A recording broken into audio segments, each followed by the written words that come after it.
अंग्रेजों के खिलाफ जंग आजादी हमने शुरू की।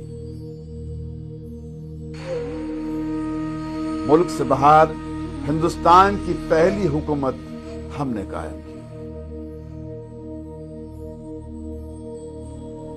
हमने ही सबसे पहले मुल्क की मुकम्मल आजादी की मांग की। अंग्रेजों भारत छोड़ो का नारा सबसे पहले हमने ही बुलंद किया। हमने ही गांधी जी को महात्मा के खिताब से नवाजा।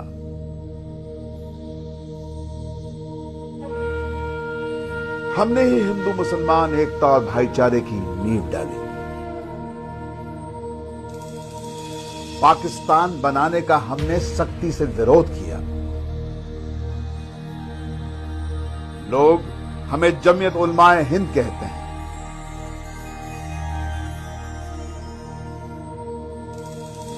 हम जीती जागती एक मिसाल हैं भारत की अनेकता में एकता की।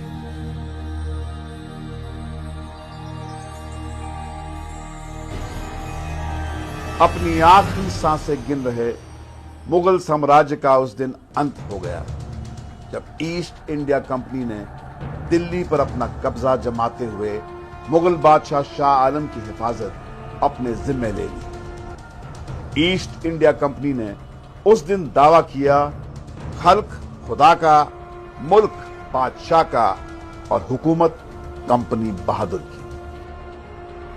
इसके जवाब में दिल्ली के शाह अब्दुल अजीज ने मुस्लिम उलेमा की तरफ से एक फतवा जारी करके कहा, मुल्क गुलाम हो गया है, मुल्क को आजादी दिलाना अब हमारी जिम्मेदारी है। सन 1857 में हुई बगावत से जब हिंदुस्तान में अंग्रेजों के खिलाफ पहली जंग आजादी शुरू हुई तो अपनी जान की परवाह किए बिना उलेमा बागी सिपाहियों के साथ खुलकर मैदान में उतर आए। ईस्ट इंडिया कंपनी ने ये ऐलान किया कि जहां भी मौलवी मिले पकड़ो और मार डालो। चुनांचे मौलवी कौन है उसकी अलामत और पहचान ये बताई गई कि जिसके मुंह पर दाढ़ी हो या लांबा कुर्ता हो। 50,000 से ज्यादा दाढ़ी कुर्ते वाले उसके बाद पूरे मुल्क में कत्ल किए गए। दिल्ली और उसके कुर्ब जवार में जहां उलमा का गढ़ हुआ करता था, बड़े बड़े उलमा पाए जाते थे और बड़े बड़े काम होते थे, उन इलाकों में ये पोजीशन हो गई थी कि लोग अपनी मैयत को लेकर गांव गांव घूमते थे कि शायद फला गांव में 12 उलमा थे, शायद कोई वहां मिल जाए। वहां पहुंचते तो कोई नहीं। दूसरे गांव में गए, तीसरे में गए और जब लाश में से बदबू उठने लगती थी तो बिना जनाजे के दफन कर देते थे। यह हालत हो गई। ऐसे वक्त में जो चंद उलमा बच गए थे उन्होंने फैसला किया कि इस लड़ाई को अगर आगे बढ़ाना है तो हमें इस्लामिक एजुकेशन के इंस्टीट्यूशन कायम करने चाहिए। और उसके 10 साल के बाद 1867 में 67 में देवबंद में एक छोटा सा मदरसा शुरू किया गया। एक तालिब इल्म, एक उस्ताद। और उस मदरसे के वो पहले तालिब इल्म थे जिनको दुनिया शेखुल हिंद मौलाना महमूद हसन देवबंदी के नाम से जानती है, जिन्होंने वो रेशमी रुमाल की तहरीक चलाई और राजा महेंद्र प्रताप को उसका सदर बनाया, अफगानिस्तान की गवर्नमेंट इन एग्जाइल का, और गांधी जी को महात्मा का खिताब दिलवाया और आजादी की लड़ाई में गांधी जी को लीडर बनवाया। उलेमा ने ही रेशमी रुमाल की तहरीक शुरू करके जर्मनी और जापान की मदद से अंग्रेजों को मुल्क से उखाड़ फेंकने का प्लान बनाया। बदकिस्मती से अंग्रेजों को उनके इरादों का पता चल गया और उलेमा एक बार फिर अंग्रेजों की आंख की किरकिरी बन गए।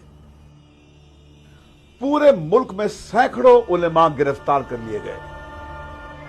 शेख उल हिंद मौलाना महमूद हसन और उनके चहेते शागिर्द मौलाना हुसैन अहमद मदनी को तो गिरफ्तार करके हिंदुस्तान से बाहर माल्टा भेज दिया गया, जहां कई साल उन्हें जेल की कालकोठरी में बिताने पड़े।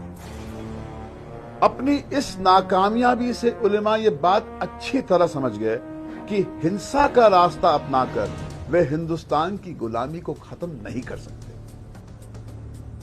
उलेमा ने सन 1919 में जमीयत उलमाए हिंद के नाम से एक नई तंजीम शुरू की और जन आंदोलन को अंग्रेजी हुकूमत के खिलाफ एक नया हथियार बनाया। पब्लिक ओपिनियन को फॉर्म करने में जमीयत का कोई मुकाबला नहीं है। जंग आज़ादी के ये सबसे बड़ी चीज थी कि जब फियर इतना छा चुका था लोगों के माइंड पे कि ब्रिटिश सरकार के खिलाफ बोलना तो दूर की बात, उनके बारे में सोचना भी लोगों ने छोड़ दिया था। ऐसा जहन बन चुका हो, आप अपने रूलर से इतने मरूब हो चुके हो कि आपकी आजादी की ख्वाहिश मर चुकी हो। ऐसे वक्त में कुछ लोग उठे और आपके दिल में आजादी की ख्वाहिश को जगा दे, इससे बड़ा कोई रोल नहीं हो सकता। गांधी जी के साथ जंग आजादी के हर मोर्चे पर जमीयत नेता कदम से कदम मिलाकर चलते रहे। 5 अगस्त 1942 को जमीयत ने जब सबसे पहले अंग्रेजों भारत छोड़ो का नारा दिया तो पूरे मुल्क में अंग्रेजी हुकूमत के खिलाफ लोगों का एक ऐसा सैलाब उमड़ पड़ा कि आखिरकार उन्हें हिंदुस्तान को आजाद करना ही पड़ा। लेकिन बंटवारे के मुद्दे को लेकर जगह जगह भड़के कौमी दंगों ने उस हिंदू मुस्लिम एकता को सबसे ज्यादा नुकसान पहुंचाया जिसने अंग्रेजों को हिंदुस्तान से बाहर खदेड़ दिया। जमीयत नेता मौलाना हुसैन अहमद मदनी ने पूरे मुल्क का दौरा किया और मुसलमानों से अपील की कि वो मुस्लिम लीग के बहकावे में न आए। वो तो यही कहते थे कि तुम लोग धोखे में मुब्तला और मुल्क को तबाह कर रहे हो और बहुत बड़ा कत्लेआम होगा। जमीयत तो बहुत मुखालिफ थी पाकिस्तान बनने के। बहुत ज़्यादा शद्दत के साथ मौलाना हफीजुर रहमान जो मुजाहिद मिलत गुजरे हैं, गांधी जी के बहुत करीब थे, बहुत कोशिश करते रहे वो गांधी जी से कि पाकिस्तान को तस्लीम नहीं करना चाहिए और जलसों में बड़े बड़े जलसों में शदीद मुखालफत करते रहे, पाकिस्तान नहीं बनना चाहिए। उन पर उन्होंने मुस्लिम वालों ने हमले भी कराए और उन्हें जो है कि परेशान करने की बहुत कोशिश की गई, मगर सब बर्दाश्त करते रहे और मुस्लिम लीग की मुखालफत करते रहे बराबर। मुल्क के बंटवारे के समय से लेकर अब तक हिंदुस्तान में कौमी फसादों की कोई 30,000 वारदातें हुई हैं। सरकारी आंकड़े भी इस बात के गवाह हैं कि इन सभी दंगों में मारे गए लोगों में 85% संख्या मुसलमानों की ही है। आज भी तालीम और तरक्की के बजाय मुसलमानों के सामने सबसे बड़ा मसला अपनी हिफाजत का है। मुट्ठी भर मुसलमानों के हिंसा की किसी वारदात में शामिल होने के शक की सजा पूरी कौम को दी जाती है, उनका कत्लेआम होता है, मां बहनों की इज्जत लूट ली जाती है। दंगाइयों से जान बचाने की बजाय पुलिस और सरकारें खुद मुसलमानों की जान की दुश्मन बन जाती हैं।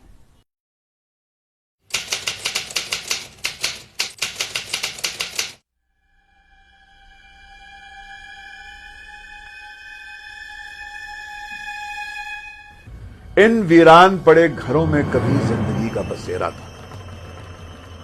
1 मार्च सन 2002 की रात को मौत इसी रास्ते इन घरों में घुसी थी। अपनी जान बचाने के लिए लोगों ने खुद को इस छोटे से कमरे में कैद कर लिया।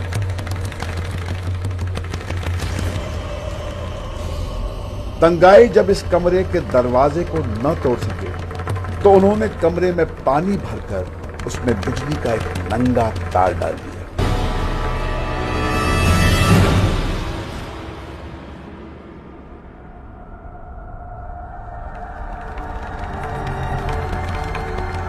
पुलिस को इस सकरी गली में दूसरे दिन सुबह 33 लाशें मिली।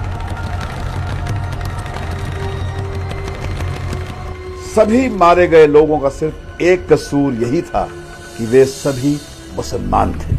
उस दिन का मंजर जब सामने आता है तो डर जैसा लगता है कि अभी ऐसा हुआ है, अभी होगा, ऐसा लगता है। उस दिन जब वो बात दिमाग में आ जाती है। हमीमा बीबी सिर्फ 21 साल की उम्र में विधवा हो गई थी। तभी से अपने 2 बच्चों की परवरिश वो अकेली ही कर रही है। लेकिन दंगाइयों ने उसकी रोजी रोटी का सहारा बनी न सिर्फ उसकी दुकान बल्कि उसके घर को भी आग के हवाले कर दिया। अपना अपना वतन हम छोड़ के आए, अपना सब चीजें आज घर बार हम छोड़ के आए। एक चीज अपने हाथ से घूम जाती है, कितना बेचैनी होती है। और हमने तो हमारा खाना नहीं था, मजदूरी करके हमने मेहनत करके हमने खुद में कमा के बचाया था, वो भी हमारा लूट गया। फिर हमको तो लगे तो सही नहीं, क्यों ना लगे। हमारे जितनी भी चीज दर्द आगी में लगा, कुछ भी मतलब नहीं बचा था, पहनने का कपड़ा हमारा सिर्फ बचा था। फिर हमको लगे तो सही नहीं। मुमताज अपने पति और बच्चों के साथ अपनी जान बचाने के लिए गांव गांव भटकती रही, लेकिन रास्ते में ही उसके पति को दंगाइयों ने इतनी बेरहमी के साथ मौत के घाट उतार दिया कि वो उस हादसे के 2 साल बाद भी अपने सदमे से नहीं उभर पाई। मैं आज भी गाड़ी में सफर नहीं कर सकती। आज भी मैं गाड़ी में बैठती तो उसमें कोई ध्यान रहता कि कोई अपनी बात करे, मुसलमानों को माने, बस मेरी ये दहशत रहती, दहशत नहीं निकलती है। यहाँ से बाजार में भी जाती तो मुझे सामान लेने की समझ नहीं पड़ती, वो मंजर याद आ जाता है। बिल्किस के साथ दंगाइयों ने न सिर्फ सामूहिक बलात्कार किया बल्कि उसकी 2.5 साल की नन्ही बेटी का उसकी आंखों के सामने ही बड़ी बेरहमी से कत्ल भी कर दिया।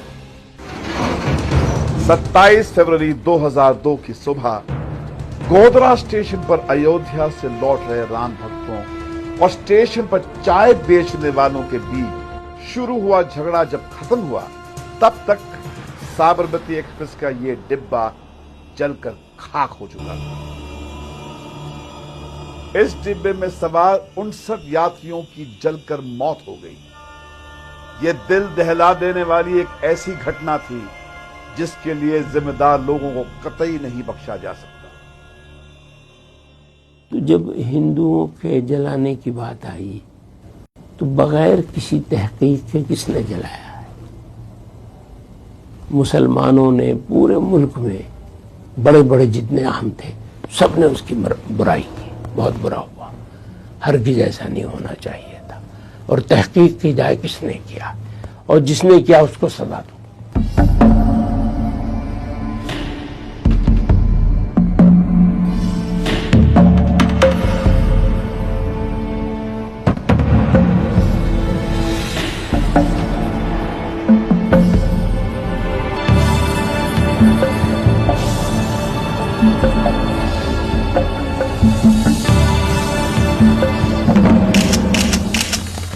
चार महीनों तक गुजरात सुलगता रहा। गुजरात की सरकार और पुलिस मुसलमानों को बचाने की बजाय दंगाइयों का ही साथ देती रही। देश की सबसे बड़ी अदालत सुप्रीम कोर्ट ने तो दंगे के एक मामले की सुनवाई के दौरान यहां तक कहा कि जिस समय गुजरात में बेकसूर मुसलमान औरतों और बच्चों को जलाया जा रहा था, उस समय उन्हें बचाने के बजाय राज्य के हुक्मरानों को यह चिंता सता रही थी कि वे दंगाइयों को किस तरह बचाएंगे। पुलिस और गुजरात की सरकार अगर सावधान होते तो गोधरा में हुआ हादसा कभी नहीं होता। लेकिन जिस तरह गुजरात के शहरों और गांवों में मुसलमानों को चुन चुन कर कत्ल किया गया, उससे साफ जाहिर होता है कि गोधरा में हुआ यह हादसा मुख्यमंत्री नरेंद्र मोदी और संघ परिवार के एक ऐसे षड्यंत्र का नतीजा था जिसकी वो एक लंबे अरसे से तैयारी कर रहे थे। जिस हादसे के लिए महज मुट्ठी भर लोग जिम्मेदार थे, उनके खिलाफ कानूनी कार्रवाई करने के बजाय पूरी मुसलमान कौम को जिम्मेदार ठहरा दिया गया।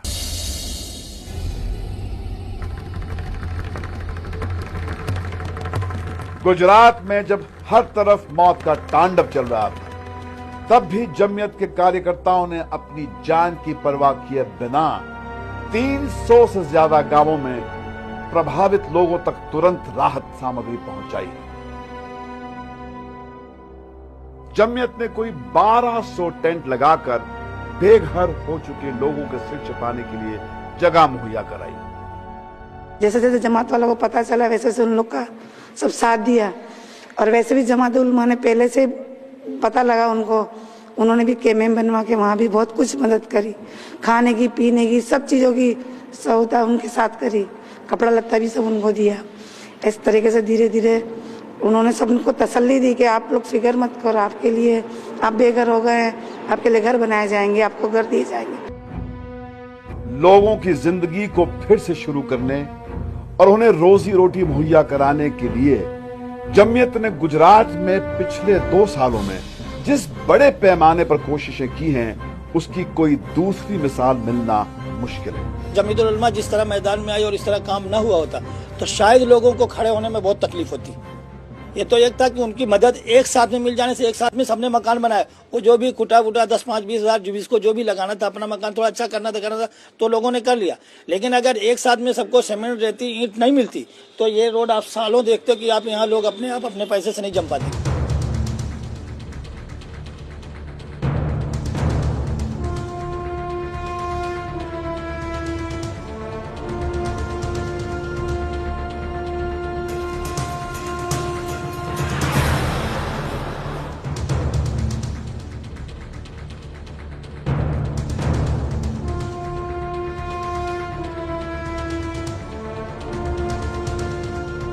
दंगों की वजह से बेघर हो चुके कोई 3,500 परिवारों को जमीयत ने नए घर बनाकर दिए। रशीदा बेगम के घर और दुकान को दंगाइयों ने आग के हवाले कर दिया था। आज मदनी नगर में वो अपने नए मकान में दाखिल हो रही है। रशीदा जमीयत की शुक्रगुजार तो है कि उसे रहने के लिए एक नया ठिकाना मिल गया है, पर आज भी वो ये नहीं समझ पाती है कि उसके अपने किस जुर्म की सजा उसे और उसके बच्चों को भोगनी पड़ रही है। हमारा अभी सब जल गया, 1-1.5 लाख रुपए का नुकसान हुआ। दुकान पे रहते थे, वहाँ ही घर था रहने का, सब तो धमाल हुई, एकदम से भागे वहाँ, पर निकल नहीं पाए। मदनी नगर में बने इस प्रशिक्षण केंद्र में सिलाई की मशीन पर काम सीख रही हर औरत की अपनी एक दर्द भरी दास्तान है, लेकिन रोजी रोटी की फिक्र और बच्चों की जिम्मेदारियों से वे अपने ऊपर हुए जुल्मों को भूलने लगी है। कि हमें अपने घर का ठिकाना हम लोग को हमें मिला, यहाँ रहने से घर मिला, उन्होंने घर दिया, घर का सहारा हमारे नहीं हुआ, हमारे आदमी को यहाँ रहने से नौकरी भी मिली, और कहते हैं ये मशीनें भी हमको, मतलब ये सिलाई भी सिखाएंगे, हम यहाँ रहने से बहुत हमको मदद मिल रही है। अहमदाबाद की दलित बस्ती चंडूला में दंगाइयों ने मुसलमानों की झुग्गी झोपड़ियों को जब आग लगाई तो वहां कई दलित हिंदुओं के मकान भी जलकर राख हो गए। इसलिए जमीयत ने जब हैदराबाद के उर्दू अखबार सियासत के साथ यहां सियासत अलायंस नगर बनाया तो उसने मुसलमानों के साथ हिंदुओं के लिए भी मकान बनाए।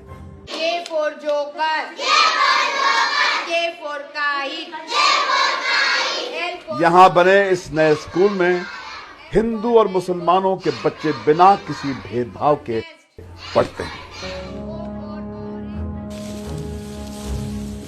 गुजरात में इतने भयानक दंगों के बीच ठाकुर राम सिंह जैसे लोगों ने इंसानियत को जिंदा रखा। बलौल गांव में कभी सरपंच रहे राम सिंह ने 485 मुसलमानों को 21 दिनों तक अपने घर और खेतों में पनाह दी। खुद खाली पेट रहे, पर मुसीबत के मारे अपने मेहमानों को उन्होंने कभी भूखे नहीं रहने दिया।